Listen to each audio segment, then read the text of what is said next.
कादर चौक का एक गांव धनुपुरा जो पुलिस को देखकर भागता था, आज एक पुलिस अफसर ने इस गांव की ज़िंदगी बदलने का बीड़ा उठाया है। हमारे साथ वही अफसर मौजूद हैं, अनिरुद्ध सिंह, जो सीओ उजियानी का चार्ज संभाले हैं। किस तरीके से उन्होंने इस गांव को बदलने का प्रयास किया है, अब तक कितना बदलाव इस गांव में हुआ है, उनसे बात करेंगे। हमारे साथ खुद मौजूद हैं। सीओ साहब, आपने चार्ज लिया उजियानी का और यहाँ बीड़ा उठाया, एक धनुपुरा गाँव था, यहाँ अवैध कारोबार होते थे, कहाँ से आपको प्रेरणा मिली और क्या प्लान किया इस गाँव के बारे में? देखिए, पहले मैं इस तरीके के कार्य नक्सल पे कर चुका हूँ चंदौली जनपद पोस्टिंग के दौरान। और जब मैं यहाँ आया तो मैंने इन अपराध के संबंध में गिरफ्तार करवाता था, जेल भेजता था।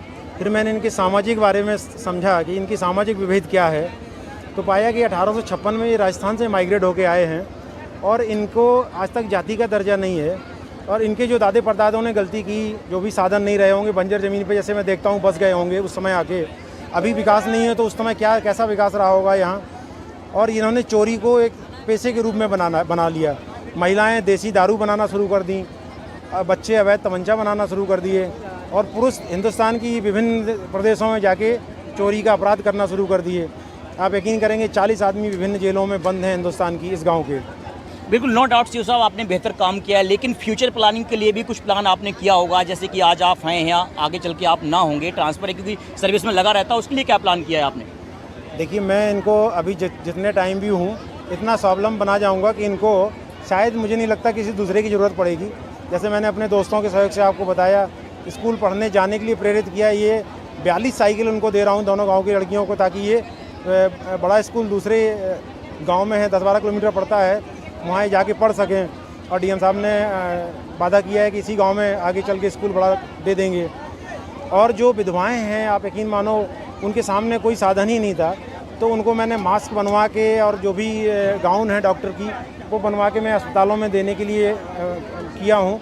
21 विधवाओं को मैं सिलाई मशीन दिया हूँ दोस्तों के सहयोग से, जिस पे ये अपना स्वयं रोजगार करेंगी। और इस गाँव में आधार कार्ड किसी के नहीं थे, अब देख रहे हैं आप आधार कार्ड बन रहे हैं, 800 लोगों के आधार कार्ड नहीं है।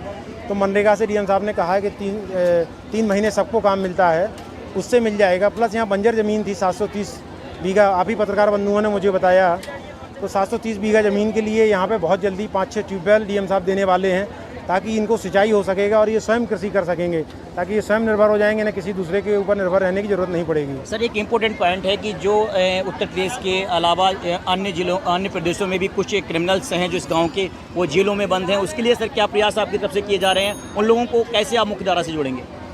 देखिए, पहले तो ये है कि बहुत छोटे, वो उससे ज़्यादा की सज़ा पा चुके हैं। मैंने देखा जब उनका मिलान किया, उनकी कोई जमानत लेने वाला नहीं है। और जैसे अभी यहाँ की जेलों में है, इसके बारे में भी मैंने कहा, एक सामाजिक वकील साहब मिले हैं, उन्होंने कहा है कि मैं काउंसिल एक्सेस उनको उपलब्ध कराऊंगा। वो फ्री ऑफ कॉस्ट उनको अपना वकालतनामा लगाने के लिए तैयार हैं। और जो मुख्य धारा में जुड़ेंगे, अभी बहुत से लोग बोले हैं मैं सर सरेंडर करना चाहता हूँ आपके सामने, मैं मुख्य धारा में जुड़ना चाहता हूँ, जो भागे हुए बाहर रहते थे। अभी देखेंगे आप कितने लोग दिख रहे हैं। जब मैंने शुरू की थी पहल, तो यकीन मानो 2 आदमी भी नहीं होते थे, बच्चे ही होते थे। तो उनके लिए भी प्रयास है कि उनसे जज साहब से निवेदन करके, डीएम साहब, कप्तान साहब के माध्यम से, उससे ज़्यादा की वो सज़ा काट चुके हैं, तो उनके किसी तरह अपराध उसी सज़ा में माफ़ कर दिए जाएँ या उसी सज़ा को जोड़ के उनको दंडित कर दिया जाए, ताकि वो भी अपने परिवार के साथ रह सकें। ये थे सीओ अनिरुद्ध सिंह, जो बता रहे थे कि गांव के लिए, विकास के लिए क्या प्लान किया हुआ है और कैसे आगे चल के इस गांव को मुख्यधारा में जोड़ने का काम करेंगे। विजय श्रीवास्तव, प्राइम न्यूज़।